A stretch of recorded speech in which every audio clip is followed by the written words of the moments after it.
right, let's hit the field. All rise. Just wanted to talk, that's all. It is Monday, October 7th, and the Yankees were taking on the Royals in Game 2 of the American League Division Series.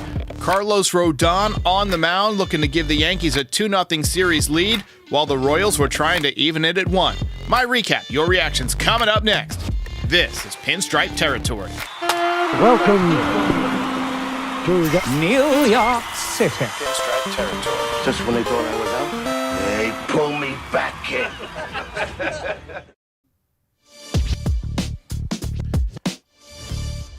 All right, welcome back, everybody, and welcome to those of you who are watching for the first time on the Foul Territory channel. We are simulcasting on both channels tonight. I tell you what, our executive producer, Mark Weiner, may regret that decision by the time this podcast is over based on my mood. Joining me tonight, Erik Kratz, who played for both the Yankees and the Royals. He's also my baldness mentor. How you doing, Kratzy? I'm awesome. Very bald. But as long as I can be a mentor and a crying shoulder for you, I do have to tell my Yankee fans that are on here, I'm wearing a Royals hat tonight. Had the Yankees come back and won this game, would have had a Yankees hat on. Well, the Royals have snatched home field advantage in this series because they've got the next 2 games at home. And this series, like every other series in the major leagues right now, is tied at 1. So, Kratzy, how's it looking for our boys headed back to KC? Are we going 4 games? Are we going 5 games? Are the Yankees panicked right now? Is Game 3 a must-win? Not a must-win. Not panicked. I think the advantage may have swung in the Royals' favor. You still have a Seth Lugo looming. You still have a Michael Wacha looming. It really is going to be an awesome game. The thing that the Yankees have to understand as a lineup, and we'll get into it more, Salvador Perez is going to pitch away from their strengths. You just watch the game, he's going to pitch away from their strengths. He's going to continue to do it no matter how many bases are open, and they just have to tighten that up a little bit.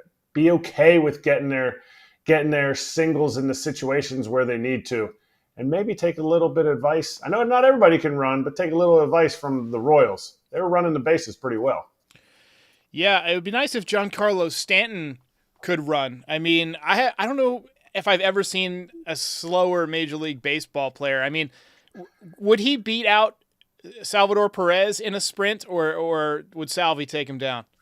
Well, let me ask you this before we just keep picking at a scab that all Yankees fans think the reason that they lost tonight was because Giancarlo Stanton couldn't run down the first base as fast as they wanted. Like, what do you want? Do you want him to sprint out a ground ball double play to continue the inning? And let's see, who was hitting behind Wells tonight? Birdie, Jazz Chisholm. You need him on the field. He can go the next 3 games like he did in Cleveland in 2020 when we were doing the COVID season, and then he went on to San Diego and absolutely carried us through that postseason. You need him healthy. So beating out a ground ball double play, which was obviously an awesome play by Bobby Witt, that's not what you need out of him. That's not what you need out of him. Everybody relax. It's okay. Stanton is not going to lose the series because he can't run. That is not what's happening here. So are the Royals now the favorites, now that they've snatched home field advantage? No, because to me, the way this series is going, this couldn't be more back and forth. I think tonight it was a mismatch. I think Rodon, you would love to say, okay, he's going to come out and he's going to punch 3 tickets in the first inning. Now he's going to be elite. Rodon has struggled since he's been a Yankee to execute pitches. He executes in areas, but his misses are too big. He can't let Salvador Perez let his team back in the game there. The guy has been killing him all season.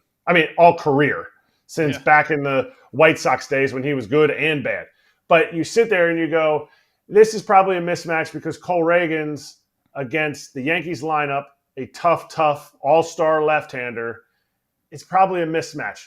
Now to say Are they the favorites going back home? I see another split. Without delving into it, it's going to be a split in KC, but the energy is going to be lit out there at Kauffman. It's going to be wild. So let's talk a little bit about Carlos Rodon. He started off this game in impressive fashion, struck out the side on 12 pitches. That was the best I have seen him.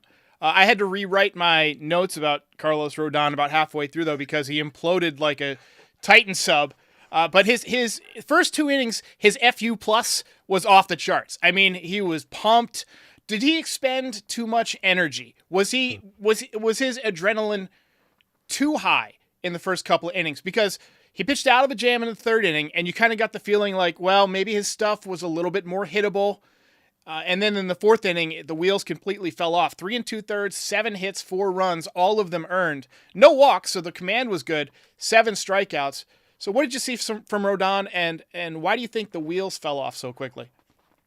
Fat middle pitches. I thought he did a good job. When he got out of that 3rd inning, he gave up the home run to Salvi, had a little bit of damage, and you were like, okay, based on what he's already done in the game, you're sitting there going, that is, to me, that's a bigger moment than the 1st inning striking out the first 3 guys, because it was like, all right, now you're settling into the game.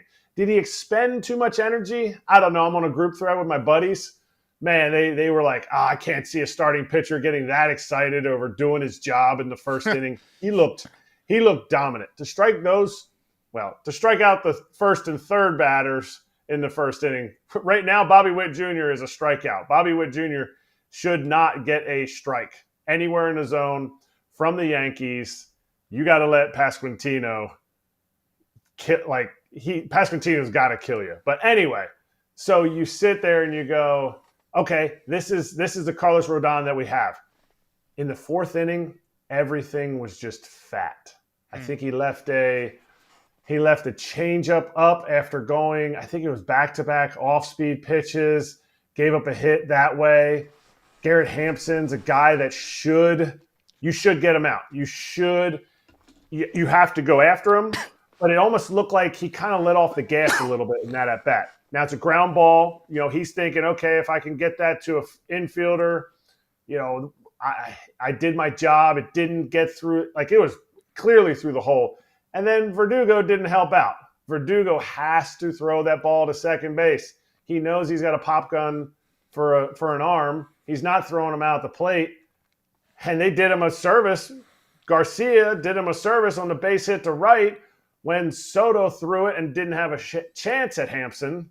So It wasn't all on Rodon. He just lost the ability to make his pitches in those situations. And Cole Reagans was not as sharp as we've seen him. I mean, he had 4 walks, 3 hits allowed in 4 innings. I feel like the Yankees should have capitalized. They went 1 for 6 with runners in scoring position.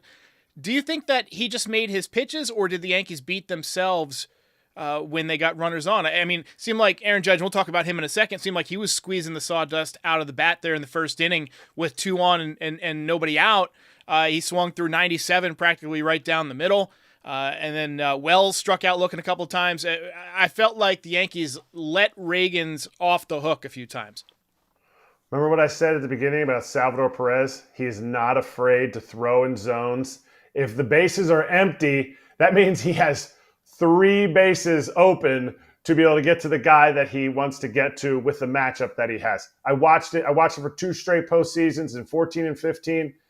This guy you can say whatever you want about his receiving. It's improved, but his game calling in the playoffs is elite.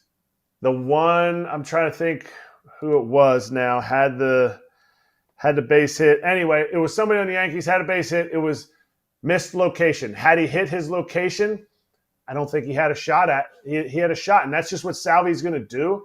He's going to ask his starting pitchers and some of his bullpen guys to just make pitches. And I think the Yankees did a great job of laying off, for the most part, pitches that they couldn't hit. I think you said 4 walks?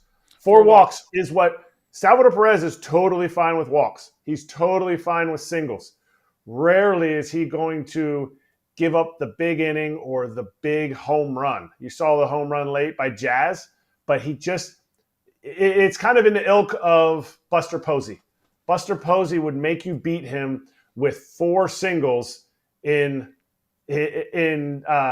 whatever it's called now. I don't even remember what the Giants Stadium is called now. Pac-Bell Park? Or no, it's yeah. Oracle no, Park. No. Oracle. It's yeah. Oracle now. Yeah, I was blanking because you just don't hit a lot of home runs. And he mitigates lineups so well. And when the lineup doesn't go out of their way to try to hit a pitch that's out of their zone, you're going to get 4 walks. You just never got the big hit. They never were able to get through that. And I mean, shoot, he went left on left changeup. I forget. I looked up the percentage. It was like 3%, I think, that he's thrown left on, that Cole Reagans has thrown left on left to Soto, and he went back to back. He had Soto on the changeup. That was strike 3, and then he went back to it again because he's like, he's going to swing at it. It was a great pitch. Great. That was the best battle of the whole game. Yeah, well executed. Every at bat with Soto is a battle. Even if he loses, it's like a war up there. Let's talk a little bit about Aaron Judge, because you texted me after his second at bat when he flew out to the right field warning track. And by the way, if the Yankee Stadium fence was in about 8 feet closer around, Judge and Soto would have both had home runs tonight.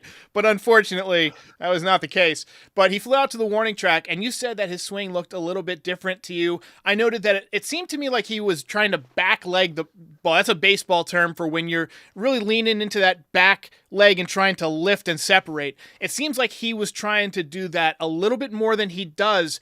When his game is on point, everything is right center. Right? He and most of his home runs, I think, this year were to right field. He lets the ball travel, but he was clearly trying to pull the ball tonight, it looked like to me.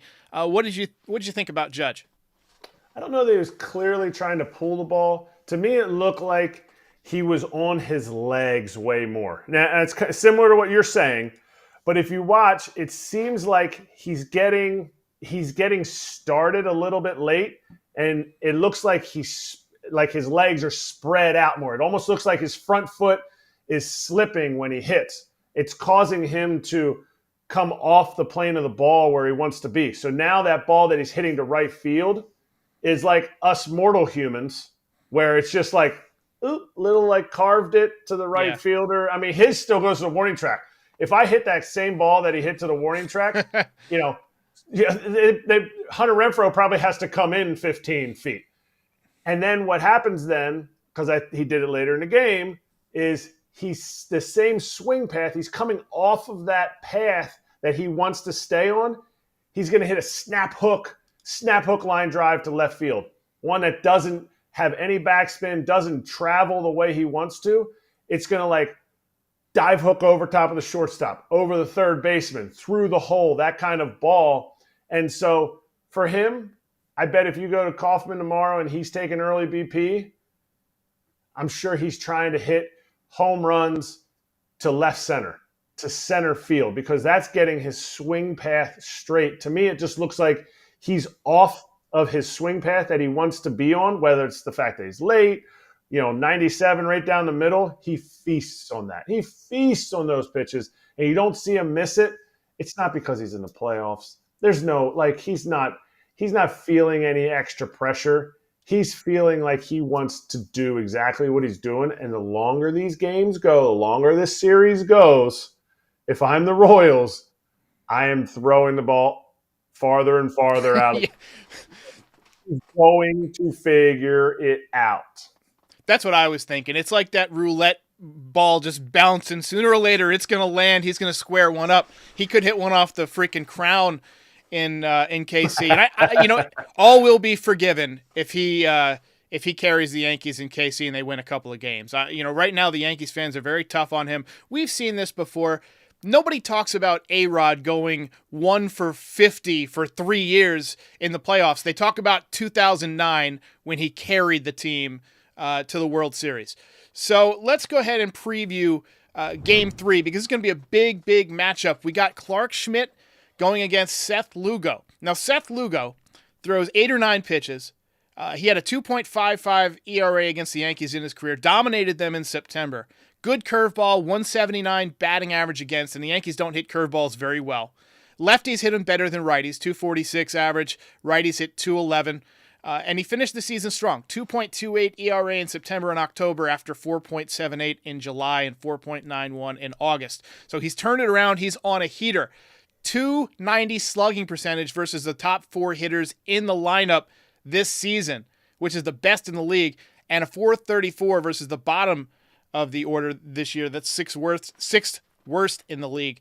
Meanwhile, the Yankees will run Clark Schmidt out there. He was phenomenal for his first 12 starts or so before pulling an oblique in June. He missed a couple of months, and he was so-so after he came back. What are you looking for in Game 3? How will the Yankees approach Seth Lugo, knowing that he just carved them up a month ago? Oh, man. This is a tough matchup. Because of the fact that you can't really sit on one pitch. He throws a lot of pitches in all 4 quadrants. So if I'm the Yankees, I'm making sure I know this is going to be a battle. Quality at bats are huge. If I can get 5, 6 pitches per at bat, then you're getting into the underbelly of that bullpen again. And I see Clark Schmidt coming out and having a huge game right here because of the fact that he's able to run both those pitches almost like don't disparage Michael King here, but almost like a Michael King with that sweeper where it is running off the plate, and the Royals have shown a propensity to chase. How much did Rodon make them chase tonight? I don't feel like it was enough. I feel like he did some, but I don't feel like it was enough. And I think Clark Schmidt is going to be able to do that. So I see this as an early game. To me, I call this the race to the 7th inning. If there is more than 3 runs in the first 7 innings, I would be surprised. Just because Lugo's going to he's just going to be in every count. He's going to be in every at bat, and as a hitter, you have to make sure you look in one spot, not one pitch, because if you're looking one pitch, you may never get it throughout the entire at bat. You might get 6 of the 7 pitches, and you might not get the one pitch. So you stay in an area. Kauffman's a big stadium. Get your knocks, run the bases, and you gotta manufacture runs and get them out of the game by the 5th inning. Should the Yankees bring in Oswaldo or Jason Dominguez for Game 3? I mean, Verdugo has been swinging the bat pretty well. He's been playing a good left field, except for that throw tonight. I'm not sure Dominguez has done enough to steal that position. Waldo looked good at first base the other night, but Birdie, he had a base hit tonight. He was 1 for 4, and he picked the ball over there. Do you envision them swapping things out? Or do you think they're going to just kind of run out there with what they've got? I assume they're going to probably go back to Oswaldo. I don't think they're going to put Birdie out there against Lugo to start. I could be wrong, but to me, they're not going to go to Jason. I don't think they're going to go to the Martian. I think, if the one knock is Verdugo's bad throw, because Verdugo's, I think he has the most. I think he's been on base the most of anybody on the team. He's been doing it. And so, to me, I don't know that it's necessarily Jason Dominguez did enough to take the spot. I don't think Verdugo's done enough to give it away. So that's a bright spot. To me, that's a bright spot. If you're looking to change things, look, you just came back and you won Game 1 in a back-and-forth match that, to me, and maybe I'm wrong, maybe I'm not as dialed into the Yankees as I would think, it's not a grinded-out team, and they won a grinded-out game. They lost tonight. They lost a pitching matchup to Cole Reagans. That's fine. He's no Tarek Skubal, but you know what? The pitching matchup was in the favor of the Yankees. To me, I don't change a thing. I don't change a thing. Maybe Birdie's out. You get Oswaldo in there, and I see a big game out of Gleyber Torres. The team will go on how Gleyber Torres goes. Look at the Royals tonight. Look what their leadoff hitter did compared to what the Yankees leadoff hitter did. He had 4 hits. It enabled Bobby Witt to strike out 4 times or whatever he did. He was 0 for 5. So that is a huge spot in the lineup, and I think Gleyber has a big game. That'd be great. We're going to go to a quick segment called Pay Erik Kratz's Salary and Pay Derek's Light Bill. And then we'll be back after this word from Mint Mobile with the stats and the breakdown and we'll talk a little bit about Aaron Boone. I love a great deal, but I'm not going to run sprints in the outfield just to save a few bucks. It's got to be easy. With Mint Mobile, it really is that easy to get wireless for just $15 a month when you purchase a 3-month plan. The best part? Purchase and activation are super simple. Honestly, the longest part of the whole process is waiting on hold while you break up with your old provider. Just go to mintmobile.com/territory. Right now, all of their 3-month plans are only $15 a month, and that includes the unlimited plan. And all of their plans come with high-speed data, unlimited talk and text on the nation's largest 5G network. You can even use your own phone with any Mint Mobile plan and bring your current number along with all your contacts. So, if you want to get this new customer offer and your first 3 months of premium wireless for just $15 a month, go to mintmobile.com/territory. That's mintmobile.com/territory. Cut your wireless bill down to just $15 a month with Mint Mobile.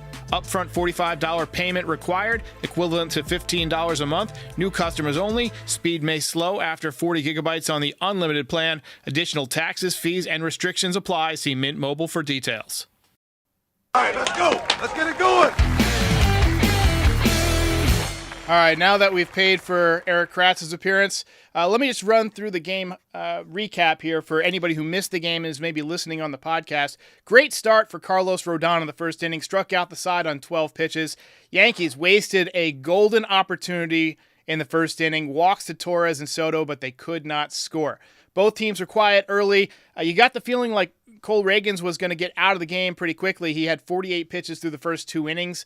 Yankees jumped out in front. Another great at-bat from Glaber to draw the walk. Came in to score on a hot shot by Giancarlo Stanton. Royals got right back on the board with a home run from Salvador Perez. Kratz, how do you think Salvi would describe that home run if you asked him?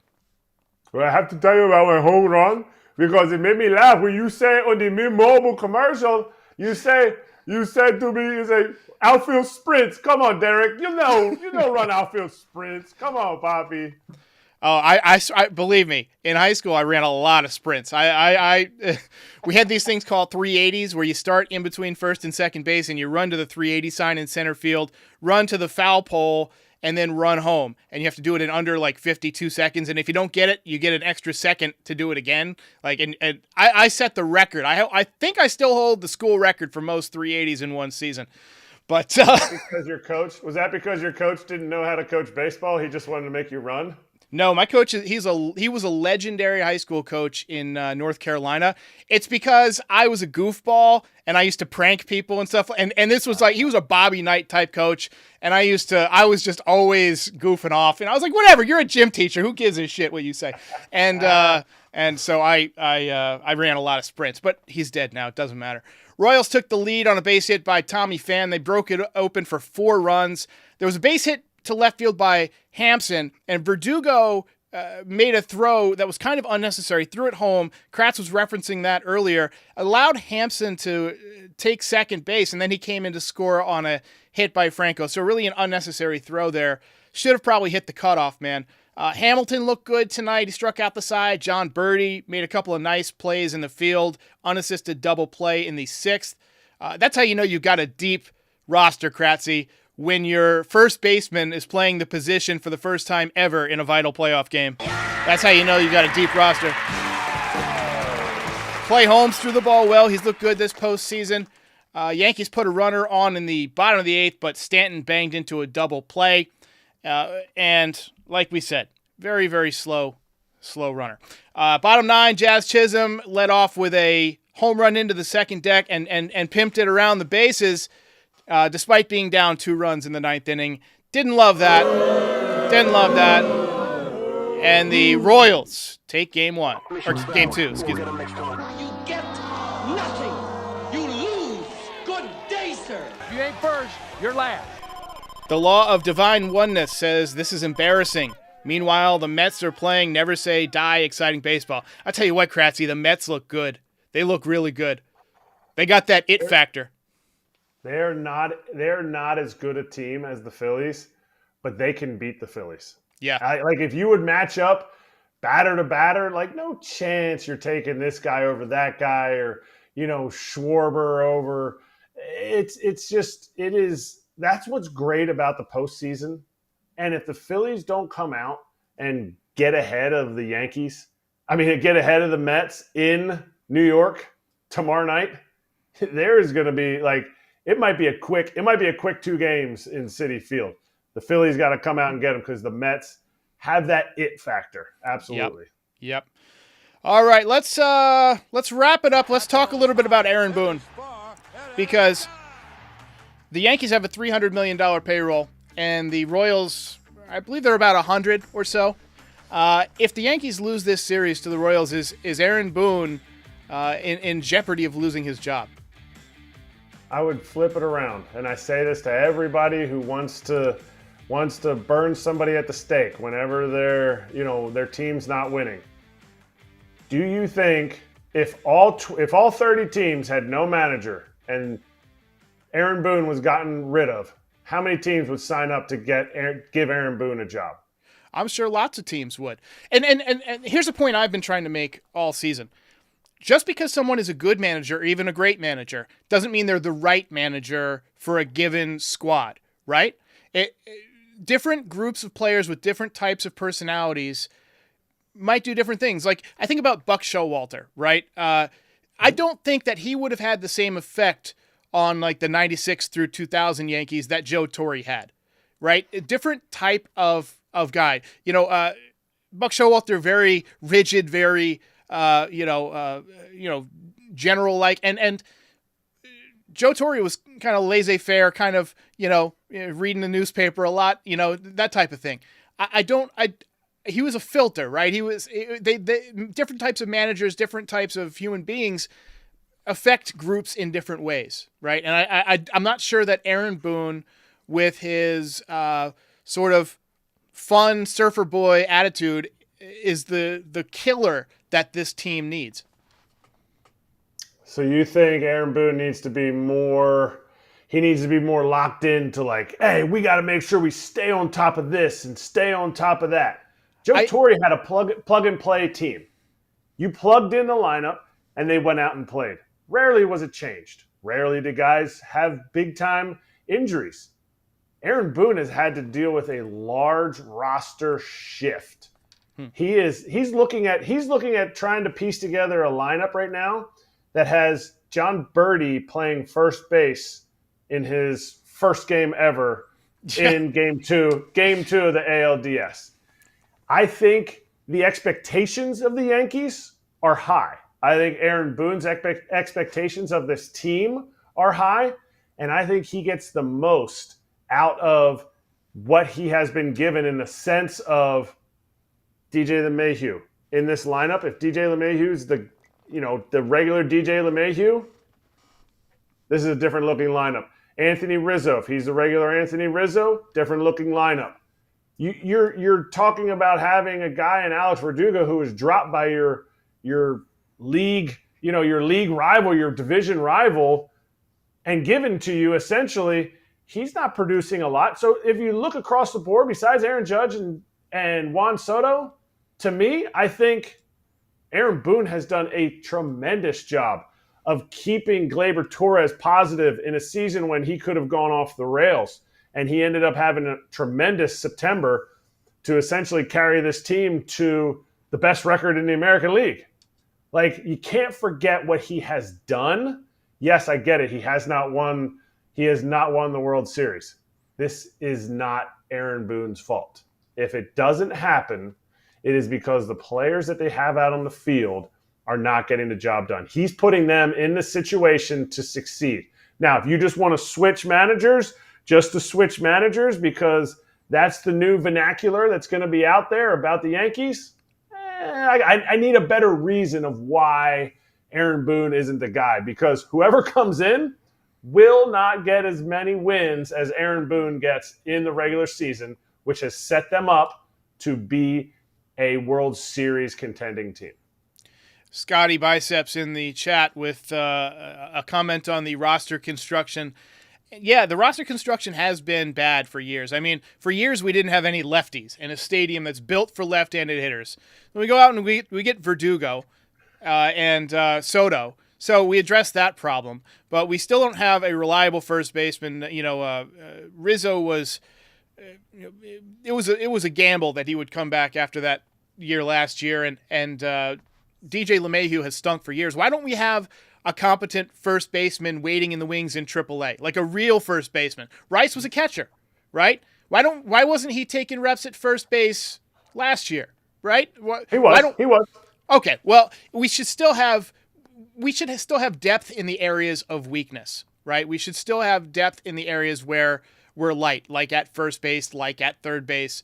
We had to go out and get Jazz Chisholm. That was a nice move, but he's playing out of position, right? He's really a second baseman, or he's playing the outfield with the Marlins. So I agree with Scotty Biceps that the roster construction for years has been an issue. So maybe that's something we need to take a look at. But all right, Kratzy, final prediction. We didn't get your prediction. Who wins this series? I think the Yankees win in 5. My prediction was Yankees in 3, so that one is out the window. All right, ladies and gentlemen, be sure to like and subscribe. Thanks to all of you who tuned in on the Foul Territory channel. Go ahead and subscribe if you're watching over there. Feel free to come over and subscribe on Pinstripe Territory if you haven't heard about us. We're live after every single game. Not me and Kratz, usually me and someone who's much smaller and hairier than Kratz sometimes. But all right, ladies and gentlemen, we will see you next time. Thank you so much, Kratzy. I'll see you tomorrow. No doubt. Thanks for having me on.